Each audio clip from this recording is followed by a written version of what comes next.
नमस्कार किसान भाइयों, स्वागत है आपका एक नए वीडियो में। किसान भाइयों, आज हम बात करने वाले हैं कि जो आप यूरिया डालते हैं तो यूरिया की टॉप ड्रेसिंग करने के साथ साथ आप साथ में क्या मिलाएं जिससे धान की अच्छी तरह ग्रोथ और विकास हो पाए। क्योंकि ज़रूरी जहां पर नाइट्रोजन होती है उसी के साथ दूसरे भी बेसिक तत्व जो होते हैं उनको भी डालना ज़रूरी होता है। अगर आप चाहते हैं कि आपके धान में जो है कौन से तत्व की कितनी ज़रूरत कैसे होगी और क्या कमी के लक्षण दिखाई पड़ेंगे तो आप कमेंट में बताइएगा। हम उस पर प्रॉपर वीडियो बना करके आपको एक एक की जानकारी विस्तार से ज़रूर देंगे। यहाँ पर पूरी जानकारी दोस्तों हम शॉर्ट में देंगे, क्योंकि यदि हम पूरी एक एक करके जानकारी देंगे तो 1 घंटे में भी वीडियो में पूरी बातों को रखना मुश्किल हो जाएगा। तो जो हम बात कर रहे हैं यूरिया के साथ जो हम टॉप ड्रेसिंग के साथ में कौन कौन सी चीज़ें मिला सकते हैं और कितनी मात्रा में हमको यूरिया भी देनी चाहिए। देखिए दोस्तों, जो धान की वैरायटियाँ आप लगाते हैं उसके हिसाब से आपको यूरिया की मात्रा भी चुनना पड़ता है। अगर आप देसी धान की वैरायटियाँ लगाए हैं तो आपको यूरिया की काफ़ी कम ज़रूरत पड़ती है। वहीं पर यदि आप हाइब्रिड धानों की किस्में लगाते हैं तो यूरिया की काफ़ी ज़्यादा ज़रूरत पड़ती है। वहीं यदि अगर बासमती धान की वैरायटियों को लगाया है तो वहाँ पर मीडियम यूरिया देने की आवश्यकता रहती है। अगर आप यूरिया की मात्रा कम करते हैं तो आपकी फसल का विकास रुक जाता है। अगर आप यूरिया की मात्रा बहुत अधिक बढ़ा देते हैं तो रोग कीट लगने की संभावना बढ़ जाती है और उसके साथ साथ और भी काफ़ी ज़्यादा फसल को नुकसान होते हैं। तो ना तो आपको यूरिया की मात्रा कम देना है, ना तो आपको यूरिया की मात्रा बहुत अधिक देना है। सबसे पहले यदि आपने मिट्टी की जांच करा रखी है तो उस हिसाब से नाइट्रोजन की पूर्ति करें। लेकिन अगर आप बेसिक तौर पर नाइट्रोजन देना चाहते हैं तो फसल को ध्यान में रखकर भी आपको देना होगा। जैसे कम अवधि की फसल है तो उसमें आपको यूरिया की मात्रा अलग रखनी पड़ेगी। ज़्यादा अवधि की फसल है तो उसमें यूरिया की मात्रा की डोज अलग हो जाती है और देने का टाइम भी अलग अलग हो जाता है। तो 120 दिन तक की यदि आपकी धान है और तो उसमें जो यूरिया डालना है, अब उसमें जो अगर हाइब्रिड लगा रखे तो हाइब्रिड में आप 45 किलोग्राम यूरिया डालिए। 30 से 35 दिन की अवस्था 40 दिन की है तो उसमें आप 45 किलोग्राम यूरिया डाल सकते हैं जो पहली टॉप ड्रेसिंग करते हैं। जो आपका समय रहता है 15 से 25 दिन, टाइम के हिसाब से आपको मैनेज करना है। लेकिन देसी किस्में अगर आपने लगा रखी तो देसी किस्म में यूरिया की मात्रा मात्र 20 से 22 किलो ही डालनी है। इससे ज़्यादा मात्रा आपको डालने की आवश्यकता नहीं है। अगर आप बासमती किस्में लगा रखी हैं तो 30 से 35 किलोग्राम आपको यूरिया देने की ज़रूरत है। अब जब पहली टॉप ड्रेसिंग आप यूरिया की कर रहे हैं तो उसके साथ ग्रोथ प्रमोटर मिला करके डाल दें और जिंक भी साथ में मिला करके डाल दें। देसी हाइब्रिड बासमती कोई भी आप किस्म लगा रखे हो, जिंक आपको देना जरूरी है। जिंक की जो मात्रा रखनी है 5 से 6 किलोग्राम 33% वाली रखनी है। यदि 21% वाली ले रहे हैं तो 8 से 10 किलोग्राम मात्रा ले सकते हैं। इसके अलावा जो चिलेटेड जिंक और दूसरी जिंक है उनको दोस्तों इसके साथ मिला करके देने से फ़ायदा नहीं है। अगर आपको फिर भी अपने खेत में जिंक की कमी दिख रही है तो उनको आप स्प्रे कर सकते हैं, लेकिन आप मिट्टी में ज़रूर जिंक दीजिए जिससे लंबे टाइम तक आपके खेत में जिंक की कमी ना हो और धान में सबसे ज़्यादा जिंक की आवश्यकता पड़ती है।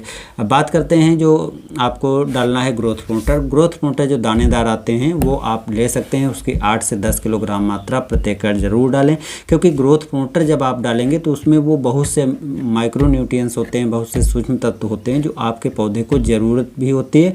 और पौधे की हाइट बहुत ज़्यादा लंबी ना हो जिससे पौधा कंट्रोल रहे, और जब पौधा कंट्रोल रहेगा तो टेलरिंग यानी कल्लों की संख्या और जड़ों का विकास भी काफ़ी ढंग से होगा। तो इनको आपको पहली बार जब टॉप ड्रेसिंग कर रहे हैं तो उस टाइम पर ज़रूर डालें।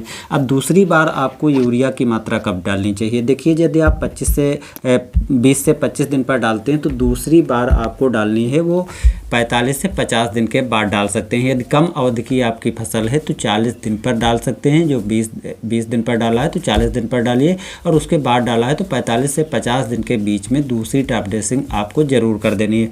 दूसरी टॉप ड्रेसिंग में जो यूरिया की मात्रा रखनी है वो आपको यहाँ पर बता दें, जो कम अवधि की हैं उसमें आपको 20 से 25 किलोग्राम डालनी है। वहीं हाइब्रिड किस्में हैं तो आपको इतनी डालनी है। देसी किस्में है तो आपको 15 से 20 किलोग्राम ही यूरिया डालनी है। और अगर आप बासमती किस्में लगा रखी हैं तो 20 से 25 किलोग्राम उसमें भी दूसरी टॉप ड्रेसिंग में आप नाइट्रोजन की पूर्ति करें। और दूसरी टॉप ड्रेसिंग अगर आप 45 दिन के पहले कर रहे हैं तो आप ग्रोथ प्रमोटर मिला करके डाल सकते हैं। अगर 45 दिन के बाद कर रहे हैं तो म्यूरेट आप पोटाश जो 60% की आती है उसकी 15 से 20 किलोग्राम मात्रा ज़रूर मिला करके डालें, जिससे आपको और भी फसल में काफ़ी अच्छे बेनिफिट मिलेंगे।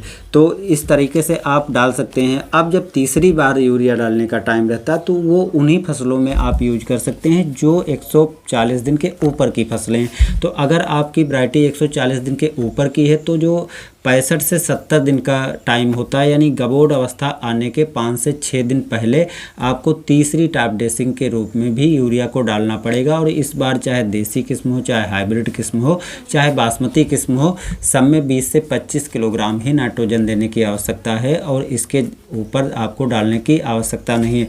यदि आप दूसरी बार में म्यूरेट ऑफ पोटाश नहीं डाला है तो अंतिम समय में, यानी इस अंतिम उर्वरक को देने के टाइम पर आपको म्यूरेट ऑफ पोटाश की 15 से 20 किलोग्राम मात्रा थोड़ी बढ़ा करके इस टाइम पर ज़रूर डाल देना है। अगर आप पहली बार डाला था तो इस टाइम पर आप 5 से 6 किलोग्राम म्यूरेट ऑफ पोटाश डाल करके डाल दीजिए, तो काफ़ी अच्छे रिजल्ट आपको मिलेंगे। अच्छे रिजल्ट इस तरीके से मिलेंगे कि दाने का भराव अच्छे से होगा, बालियों में दानों की संख्या बढ़ेगी, दाने का वजन बढ़ेगा और काफ़ी अच्छी गुणवत्ता वाली आपको धान भी प्राप्त होगी।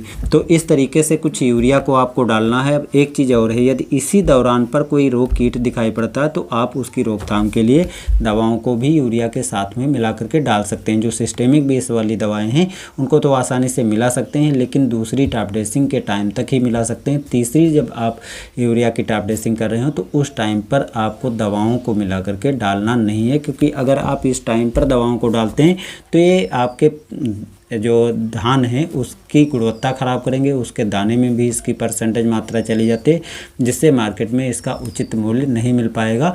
तो इस बात का ध्यान रखना है। खाने के लिए यूज करते हैं तो स्वास्थ्य को भी ख़राब कर सकता है और आपका स्वास्थ्य बहुत ही महत्वपूर्ण है, तो इसलिए ऐसी गलती आपको बिल्कुल नहीं करनी है। तो आशा करता हूं दोस्तों इस वीडियो से आपको कुछ महत्वपूर्ण जानकारी ज़रूर मिली होगी। अगर आपको इसमें से जानकारी फ़ायदेमंद लगी है तो कमेंट में बताइए, कुछ कमी रह गई है तो उसके बारे में भी कमेंट कर सकते हैं। और चैनल पर नए हैं तो चैनल को सब्सक्राइब भी कर लीजिए। मिलते हैं नए वीडियो के साथ, धन्यवाद।